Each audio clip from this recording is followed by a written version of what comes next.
You've done a lot of work with management as a management consultant and just coaching and training in different fields about human performance.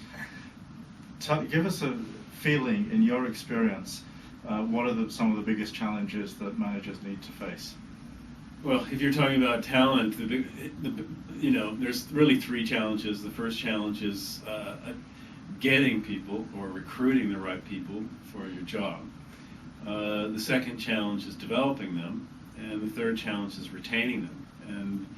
And they're interconnected, really. And you really need a solution to do all three of those things.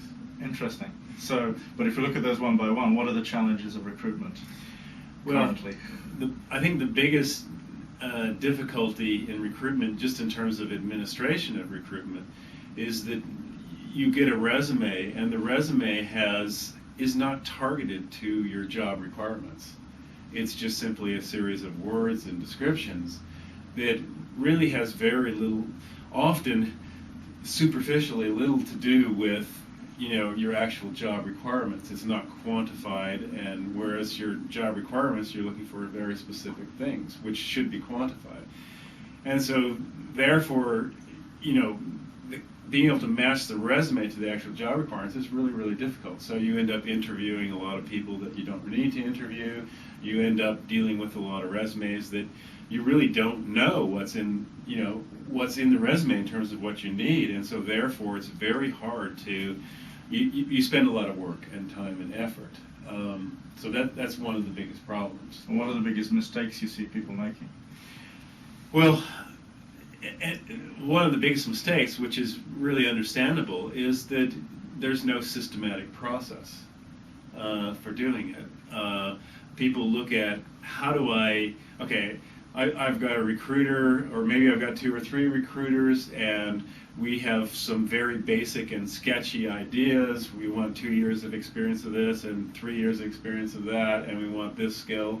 But little of that is really quantified in terms of, well, if they have 4 or 5 years, is that better than 3 years? If they have this much skill, and how much is that weighted? How important is that in relationship to the other things? So in essence, there's no job formula. There's simply a series of sort of vague ideas.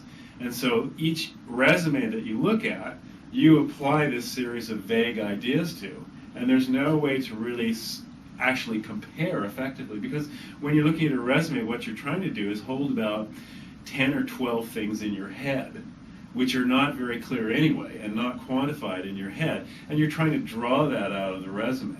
And you can say, well, yes, we'll look more at this one, but it's not a very scientific process, right, and it's not a very effective process. That's certainly a big challenge. I think all of us who've ever read a CV have experienced this challenge. So what's the benefit of doing it right? What's the difference you can make if you use a systematic Let me process? explain a little bit more about what the challenge is that what makes it worse is if you have 2 or 3 recruiters. Right. Because each of them are going to apply, or more, they're going to apply their own idea and their own weighting and their own concept. And so therefore you're going to get very inconsistent results. It's even inconsistent internally, because it's really not possible for one person to apply this set of vague ideas consistently themselves. But if you say, oh, we're going to have 3 or 4 recruiters, then you have a very inconsistent process. Absolutely. Okay. Everybody's own opinion. Yeah. So good. Okay. So what's necessary to resolve that is to create a system, basically. Agreed. And I think lots of people can easily agree with that. Yeah. So what you need to do is up front, before you ever start looking at a resume, before you ever start looking at a job, is to understand what the job requirements are. And everybody says, yeah, we do that, we need 2 years experience of this. But no, that's not really understanding the job requirements. Job requirements really are something like experience in exactly this job is worth 20%. This kind of skill is worth 30%. This kind of behavioral tendency is worth 30%. So really understanding clearly what the key factors are that are going to lead to success. And first step is understanding clearly what the factors are. So identifying what those factors would be. Second step is looking at how important are each of those in relationship to each other. So what's the weighting of those factors?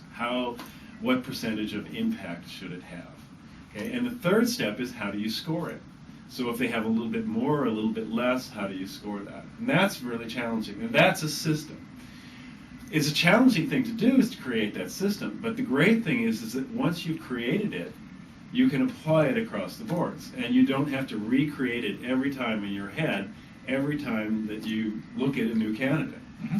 So that's what's fantastic about it. It requires some mathematical ability to do it. And that's why we build in a series of templates and suggestions and ideas in our system that sort of keeps people in the right ranges and keeps people in the right concept in terms of building these.